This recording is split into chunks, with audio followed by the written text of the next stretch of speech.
31. របៀបគណនាម៉ោងធ្វើការរបស់បុគ្គលិក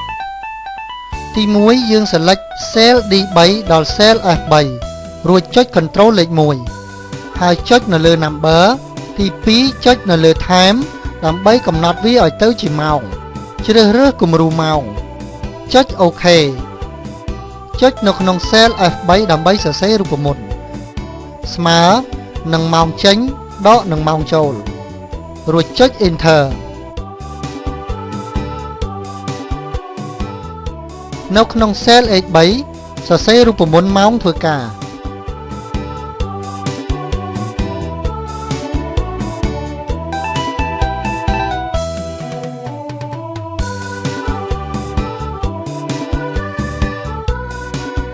រួចចុច Enter ក្រោយពីសរសេររូបមន្តហើយយើងនឹងទទួលបានលទ្ធផលដូចក្នុងតារាងមួយនេះ